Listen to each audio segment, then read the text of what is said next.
Ngayon, pag-usapan natin yung subtraction of polynomials. Dito sa topic na ito, dapat alam na alam natin or masterado natin ang addition of polynomials. Gayun din ang subtraction ng integers.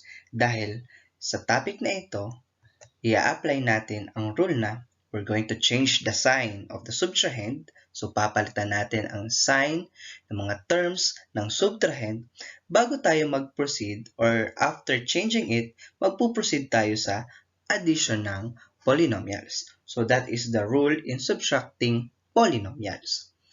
Now, let's try to subtract monomials. Let us solve the first example. Subtract 10m from 8m. So, dito, sa example na ito, ibabawas daw natin yung 10m sa 8m. Ibig sabihin, ang minuend ay 8m at ang subtrahend ay 10m. Okay. Now, pag magsusubtract tayo, subtract. So, we're going to change the sign of the subtrahend. Kung ito ay positive, magiging negative. Then, magpuproceed daw tayo sa addition. So, 8m plus negative 10m ay equal sa 8 plus negative 10. So, magkaiba ang sign. So, subtract 10 minus 8 ay 2. Then, alin sa negative 10 at 8 ang may greater absolute value? Of course, yung 10 or negative 10. At ang sign niya ay negative. So, 8 plus negative 10 ay negative 2. Tapos, i-apply nyo ang rule sa pag-a-add ng polynomials. Kapag similar terms, just copy the given variable. Ibig sabihin, if we subtract 10m from 8m, ang sagot ay negative 2m. Now, let us try to answer example number 2. Subtract negative 25x from 8x. So, ibabawas daw natin yung negative 25x sa 8x. Ibig sabihin, ang ating minuend ay 8x at ang ating subtrahend ay negative 25x. Ayan. So, subtract. Sa pagsusubtract, change the sign ng subtrahend. Kung ito'y negative, magiging positive. Then, proceed to addition. Okay. So, then, combine. 8 plus 25 ay equal sa 33. Then, copy the literal coefficient. Ang literal coefficient, since they are similar, ay x. Therefore, negative 25x subtracted from 8x ay 33x. Example number 3, we have there negative 7y minus negative 15x. Una, as you can see, makikita nyo naman na they are dissimilar terms. So, i-align muna natin. So, that is negative 7y minus negative 15x. Okay, hindi natin sila pagtatapatin kasi nga they are dissimilar terms. Magkaibang term. Then, apply the law or the rule in subtracting polynomials. Change the sign of the subtrahend. Palitan daw ang sign ng subtrahend. Then, mag-proceed tayo sa addition. So, negative 7y. So, bring down. Wala naman siyang kaparehas. The same thing with this. So, yan ay magiging positive 15x. Okay. So, ibig sabihin, kapag sinolve natin ito, negative 7y minus negative 15x, ang sagot ay negative 7y plus 15x. Now, let us proceed to subtraction of polynomials with more than one term. So, hindi lang ito monomials. Example, subtract 14x plus 8y by 23x plus 2y. So, subtract. So, ang minuend natin ay 14x plus 8y. Then, minus 23x plus 2y. Okay. So, ngayon, change the sign. So, kung ito ay positive, magiging negative. Ito ay positive, magiging negative. Then, proceed tayo to addition. 14, ito, solve natin, i-add natin. 14 plus negative 23. So, subtract muna natin. 23 minus 14 ay 9. Alin sa dalawa ang may mas malaking absolute value? Of course, kitang-kita naman natin na yun ay negative 23 at ang sign niya ay negative. That is why 14 plus negative 23 ay negative 9. Then, pareho sila ng literal coefficient. So, keep the literal coefficient or kopyahin ang literal coefficient.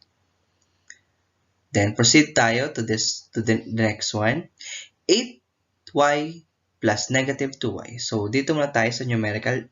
Positive 8 plus negative 2. Magkaiba ang sign. So, subtract 8 minus 2 ay 6. Alin sa positive 8 at negative 2 ang may mas malaking absolute value? Of course, yung 8. At ang sign niya ay positive. That's why it is positive 6.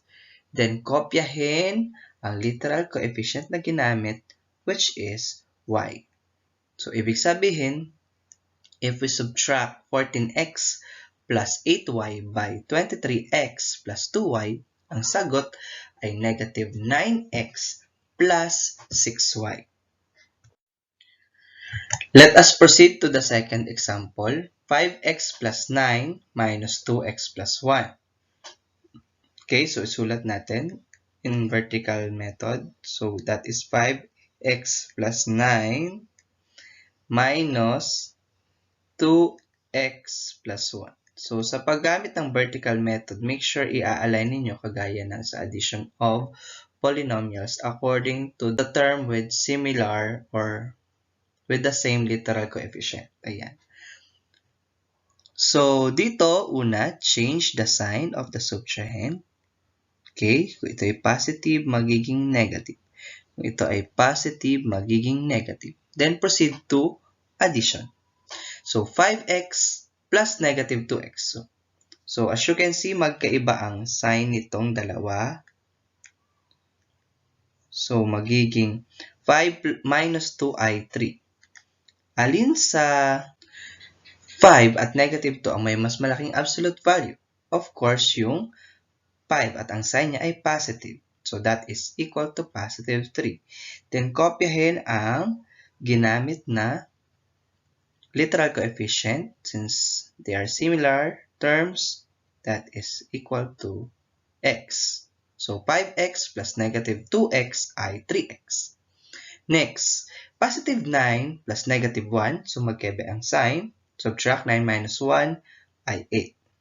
Alin sa positive 9 at negative 1 ang may mas malaking absolute value? Yung positive 9. At ang sign niya ay positive.